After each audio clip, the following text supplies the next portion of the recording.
How do I add my ancestors into Evidentia? We'll answer that question and demo 4 different ways that you can do it in this episode of Evidentia Answers.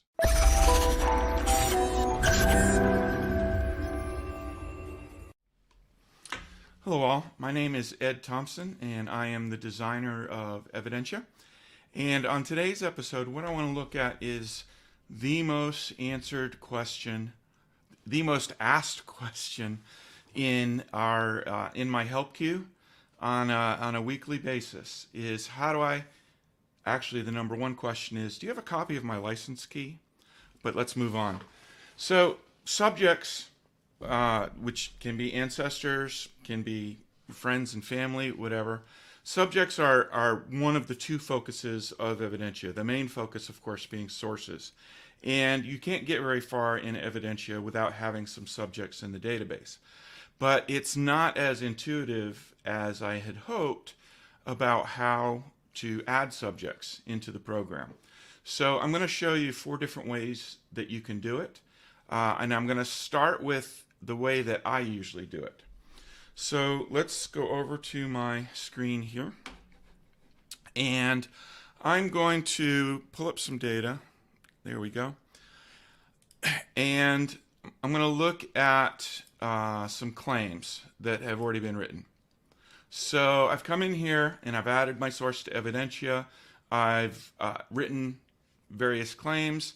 And now it's time to tag those claims, because by tagging those claims, I basically turn information into evidence.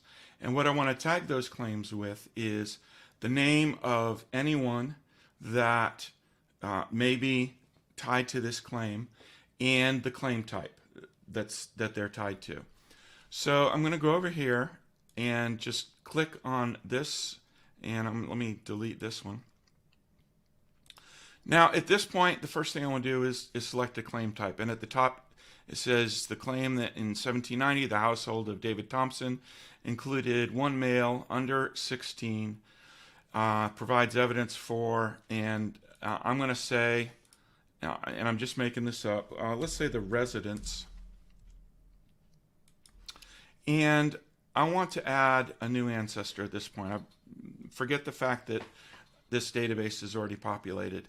I want to add someone brand new. So what I'm going to do is I'm going to type in a name. I'm going to say Thompson Freddie.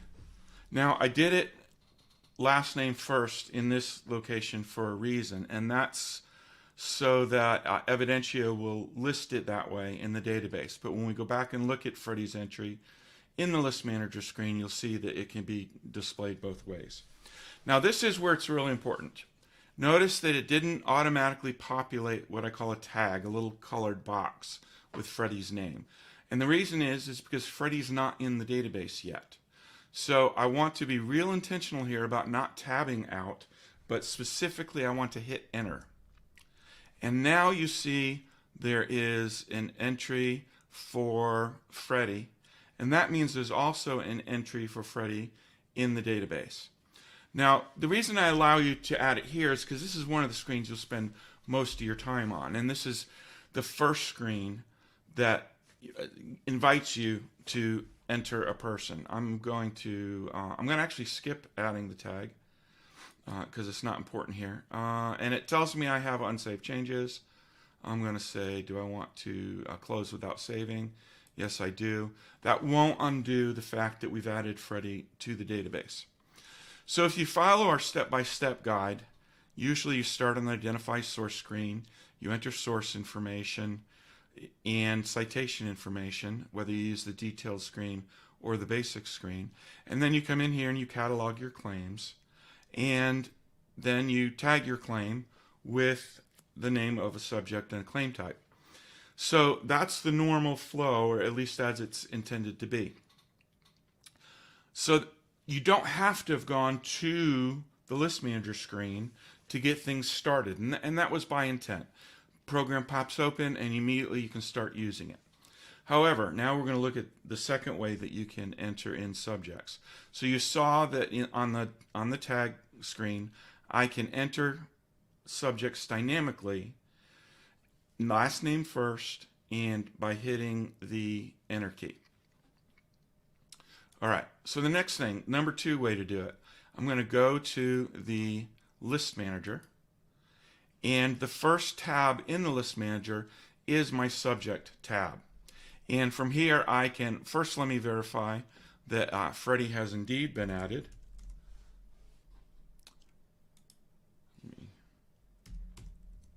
There we go. And Freddie, there we go. There's Freddie. So we see here that Freddie has been added to the database. And that's all I needed to do to start. If I had an empty, no subjects in the database at all, that's probably how I would get started. However, let's another way is you can go into this screen first, and you just say, I want to add a new subject. And again, I'm going to, it's asking me, how do I want the name to appear in lists? And since lists, I want them to be sorted, I'm going to do Thompson. Now Freddie's already in there, so let me add, I'm trying to think of someone who's not in there. Let's add a Joel. And I tab out of there, and you see it automatically reversed the name, keying in on the comma, to Joel Thompson for reports. So Evidentia, if you tell it to, will use the last name first entry in lists and the first name first entry in reports and on certain screens like the catalog claim screen. And at this point I could enter gender information. I could, if I knew the family search ID, I could do it from there. And if I wanted to assign it some reference number, I could do that here. But basically, way number 2 to import, to add a subject into Evidentia. Way number 3. So most of you are probably going to have started your genealogy in some other program, and you already have subjects that you may want to do research on in Evidentia. And what Evidentia will allow you to do is to import a Jedcom file that has the subjects that you are interested in. So I'm going to go here to import Jedcom, and it's going to, what's it going to say? Oh, it's set up, it's going to append, if there's a birth year for that person in the Jedcom file, it's going to append the birth year, just the year, at the end of the name. And that's so that you can tell, if I've got 3 David Thompsons, for instance, it's going to be a little bit easier for me to see David Thompson, see which David Thompson that I am interested in. So that's something we do automatically in Evidentia. I think there's a way to turn that off. I'm trying to remember now. I'm going to say yes. I go here, and I need to go find my Jedcom file. Roots Media, and let's use, where is my, no, I can't weed out just for Jeds. Oh, here we go. Okay, so this is the one I've been using on our other live stream, Genealogy Software Showcase. So it lets me know that this Jedcom contains 3,166 subjects. And then it gives you a suggested, a bit of a warning. It says, Evidentia is not intended to process large files. It's really not intended to process this many subjects at once. And I'll explain why in a moment. So importing more than a few hundred subjects will negatively impact performance and may make Evidentia unusable. Do I want to continue? Now, I'm going to continue, but it's ill-advised to import 3,000 people into the program. So, did it import those people? Yes, it did, and it let me know that now I've got 3,000 people in the database. So the reason it's ill-advised, especially since I'd already loaded up the database, let me go to done. Yeah, you see it's kind of brought the program to a grinding halt, importing that many people. And the reason is because anytime you display a person, there's drop-down lists, and those drop-down lists have to include thousands of people. There are people out there who have said, I've got 20,000 names. How do I get them into Evidentia? are you really going to have time during a single lifetime to research 20,000 names at the level that Evidentia invites you to do that kind of research? There really is no reason to bring in thousands of names at a time. And in fact, often what people do, even if they want to do hundreds of names at a time, is they may bring in, like I might bring in all of my direct line into the database, and then I'll open up a different database in Evidentia to do my wife's direct line. And that's a way that I can kind of divide up the research, because generally you're not going to have sources that cross over, at least in that case, because she was raised in the South and I was raised in the North. Louis Kessler's pointing out in the chat that Randy Seaver has over 60,000 names. And yeah, and he's not going to he's not going to research in detail 60,000 names in Evidentia at one time. So it is not recommended to even bring in the 3,000 names. I actually thought I only had a couple thousand, but it's not recommended to bring, oh, that's because I had a Jedcom file that I've been using for years that had under 2,000 names, which is kind of the max that I go by. But recently, for the genealogy software showcase, I've downloaded a Gedcom from Ancestry that had the 3,100 names in it, and that's why I grabbed that file. So I probably should not have grabbed that file, because as the program warned me, it could bring everything to a screeching halt. So let me try and restart the program. I did not know that was going to happen, by the way. I'm not going to back up the database. Let me open the program back up. And let me use full screen. And actually, I'm still going to have all those 3,000 in the database. I'll show you another little trick you can do if you do bring in too many people into the database, is you can do what's called a Purge Subjects. And what Purge Subjects will do is it'll actually delete all of the subjects that you've imported into that list who are not actually being referenced in a claim somewhere. So I might have 3,000 names here. I'm only using 45 of them in my current research. It's going to delete all the rest. But remember, you can add them back at any time. And you can add them back from the catalog, from the tag claim screen, or you can add them back manually here, or you can add them back by importing a much smaller Jedcom file. So I'm going to do a purge, and it says all subjects not tagged to a claim will be deleted. Hopefully this won't take too long. I hadn't practiced that before, but lets me know that subjects are purged. And you see here, I've got a long list, but it's not humongous.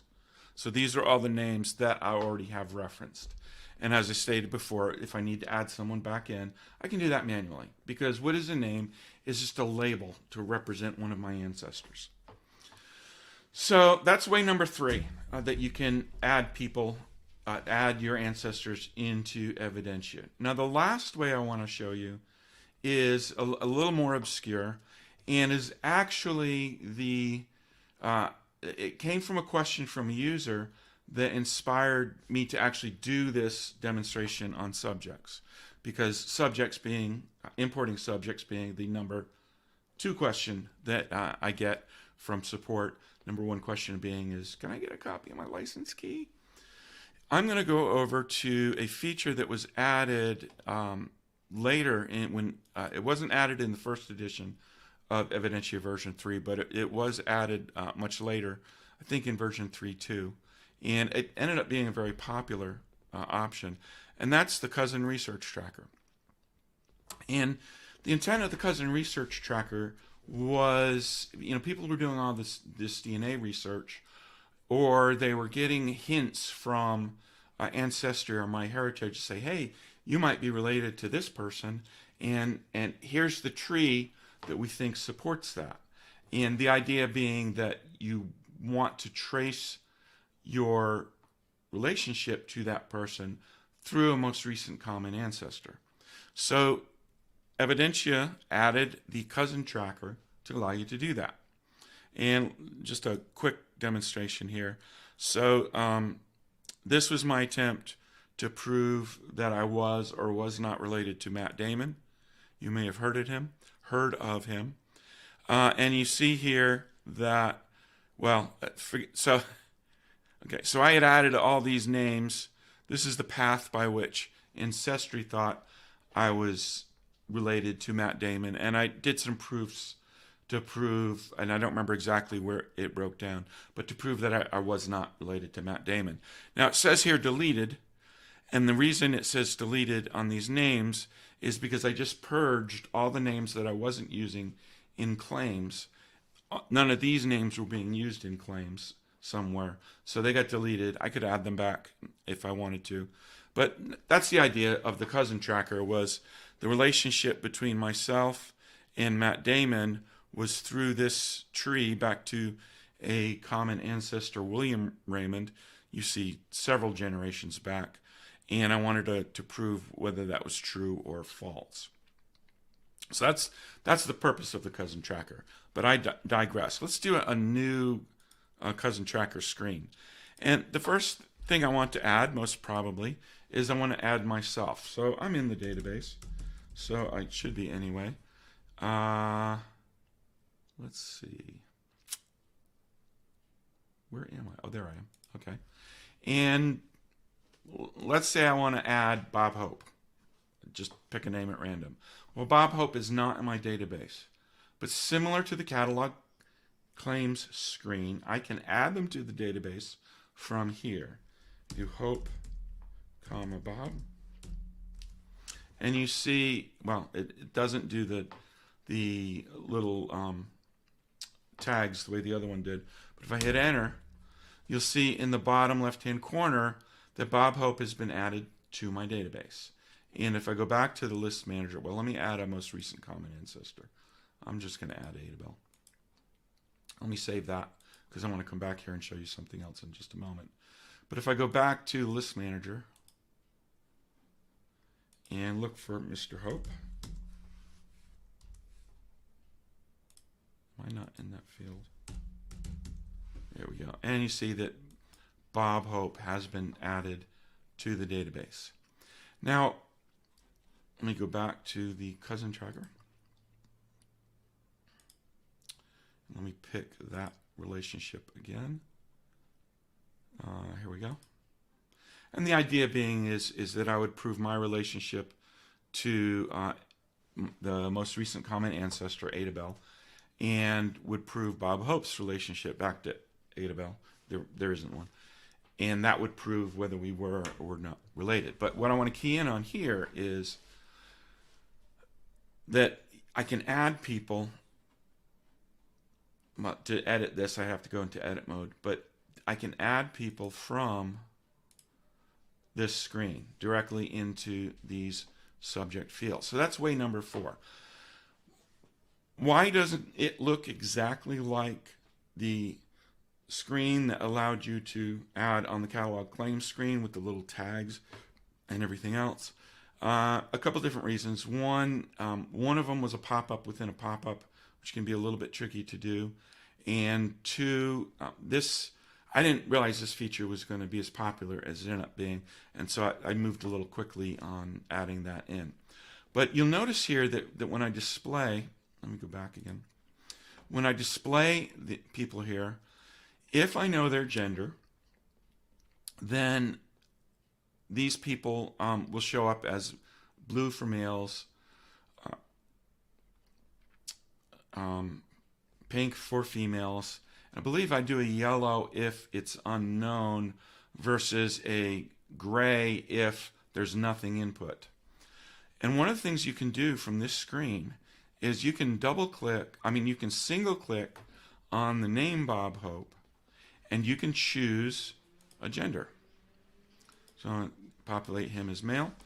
And I can add the family search ID, and I can add a reference number if I want to. So I don't ever have to go to the list manager from this screen in order to update the gender. and I hit done, and you see Bob is now color-coded. And the reason that option is provided here and not on the catalog or the tag claims screen is that gender is a little bit more important on this screen, especially if I'm doing any kind of DNA research, where I might want to see my direct line males or my direct line females. So knowing gender, just it'd be nice for it to pop out at you. And we'll do a whole episode at some point in the future on the cousin tracker. So that's it for adding my ancestors into Evidentia. Number one, I can do it from the tag claims screen by typing in the name and remembering to hit the enter key, not tab. Number two, I can go to the list manager and just add a new subject directly into the form. Number three, I can import a Jedcom file and pull in multiple names, with the caveat that you don't want to pull in thousands of names. You saw what happened when I tried to pull in 3,000. And number four, you can add it directly into the cousin tracker or the direct line tracker screen as I demonstrated. So let me look to see if there are any questions. Deborah asks, what happens if you import a Jedcom file and you already have people in Evidentia? That's a good question, and I don't remember the answer to that. I believe that what happens is it will import those people as duplicates. Now, it will be able to tie together IDs, so there's that. But yeah, I don't remember if I do duplicate checking on the fly for that, or if you have to go in later and do the merge yourself. But excellent question. It can be difficult to identify duplicates automatically because, for instance, I have 2 David Thompsons in my database. If I go to import another David Thompson, I don't know whether the program can't automatically know whether it's the same David Thompson or not, unless they happen to have some sort of identifying information in that record that matches up. And I'm hoping in the future versions that will be a little more sophisticated, but it's not here. So, Deborah, I hope that helps. And then if you enter the gender on the cousin tracker, will it show up in a proof as not having a source?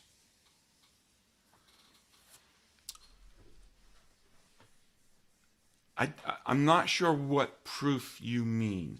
Adding a subject doesn't generate a proof. A proof is generated when you tag a claim. That's what initiates the proof generation process. All you've done is added a gender, and no, you don't have to prove gender at that point in time. Gender is just identifying information about a subject. Now, you can generate proofs about gender if you have some claim types about that, but that is not triggered just by entering in from any screen. So even if I go back to the list manager and I add a new person here and identify gender, that has nothing to do directly with proofs. Proofs, I have to go through the sourcing process and claim type generation process to get to a proof. Will it show up? Will it show up in any of the reports? I don't believe gender does in general. And if that's a feature you'd like to see, you're welcome to request it. The only report I could think of where gender would be critical would be a proof of gender, which could, as we move forward and have gender-neutral people in our database, could become more important historically later, but is not something that generates a lot right now. I'm not seeing any other questions in the database, so hopefully this will help you as you try to add your ancestors to the database so that you can then use those ancestors to do your research, generate proofs, and become more confident in your genealogy records. Thank you.